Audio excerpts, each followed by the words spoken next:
बेटा से बेटी भली जो कुलवंती हो।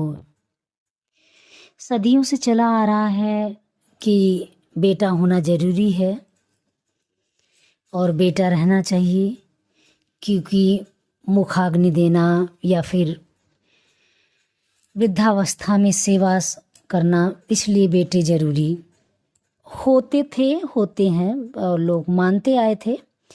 लेकिन एक कहावत उससे भी बड़ी थी कि बेटा से बेटी भली जो कुलवंती होए। अगर एक बेटी अपने कुल का, खानदान का नाम न डुबोकर बहुत अच्छे से संस्कारी हो तो बेटा से भली है। लेकिन कलयुग में ऐसा कुछ भी नहीं है। लोग हारते थे बेटों से तो कहते थे कि बेटियां माँ बाप से ज़्यादा प्यार करती हैं। बेटे भी प्यार करते हैं, बेटियां भी प्यार करती हैं, बेटे भी बैरी होते हैं, बेटी भी होती हैं। समय समय की बात है। कहना ऐसा इसलिए पड़ रहा है कि जो पास में रहता है या जिसके ऊपर जिम्मेदारी रहती है, बुरा वही हो जाता है।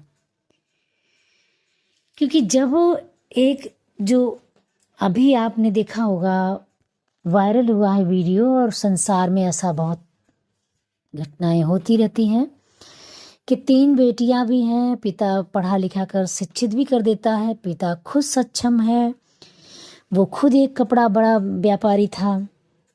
लेकिन 1-2 सालों में उसकी जो स्थिति गड़बड़ हुई, पत्नी को लेकर वृद्धाश्रम सोनीपत आया और पत्नी गुजर गई, तो उस पिता का भी मन नहीं लगने लगा उस वृद्धाश्रम में बंद पैक रहकर। 13 मार्च को ही आया था। लेकिन 3 बेटियां, तीनों को पढ़ा लिखा कर और शिक्षिका हैं, वो क्या समाज को शिक्षित करेंगी? मुझे तो नहीं समझ में आया ये बात।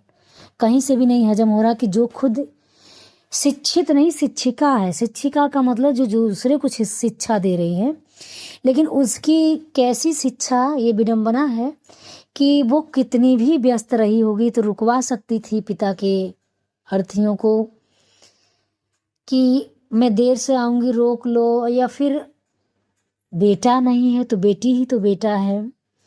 जब माँ मर गई तो बेटी भी अपने पिता को रख सकती थी। एक नहीं दूसरी, दूसरी नहीं तीसरी।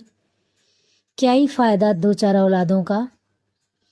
इससे अच्छा तो ना रहें, वो अपना धन संपदा कहीं देकर आराम से तो रह सकेगा। क्योंकि ना रहने कोई चीज़ नहीं है तो उसका कलक नहीं होता है, याद भी नहीं आता। लेकिन रह कर और अपना फर्ज अदा ना करे तो वो ज़्यादा करता है।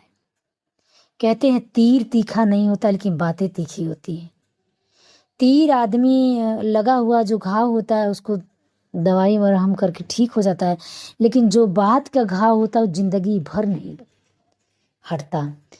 तो वैसे ही जो वो बेटियां हैं, वो किस नाम की बेटियां हैं जो अपने माँ बाप का कम से कम एक नहीं, दूसरी नहीं, तीसरी, इसीलिए 2-3 बच्चे लोग करते हैं। तो एक नहीं, दूसरा, दूसरा नहीं, तीसरा कोई तो पाल लेगा। माँ बाप अपने बच्चों के लिए भूखा रहकर या फिर किसी स्थिति में, कोई सी भी स्थिति हो, कहते हैं हमारी फ़र्ज है, हम उनके अपना फ़र्ज पूरा करेंगे। शादी वाला, ब्याह वाला, पढ़ाने वाला, कहीं लेकर जाने वाला, आने वाला। लेकिन बच्चे की बारी जब आती है तो वहाँ बंटवारा होने लगता है कि तुम्हारी माँ है, मेरी माँ है, तुम खिलाओगे, मैं खिलाऊंगा, तुम कितना दे रहे हो, मैं कितना दे रहा हूँ। ये बंटवारा होने लगता है।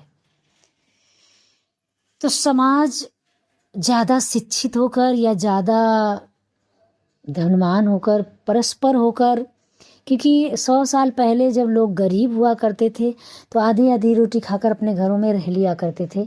लेकिन आज आगे बढ़ने के चक्कर में या फिर बहुत ज़्यादा ऐश्वर्य धन एक जगह कहीं छूटता चला जा रहा है, उसका महत्व तो ख़त्म होता चला जा रहा है और लोग अपने अपने में डूबते चले जा रहे हैं।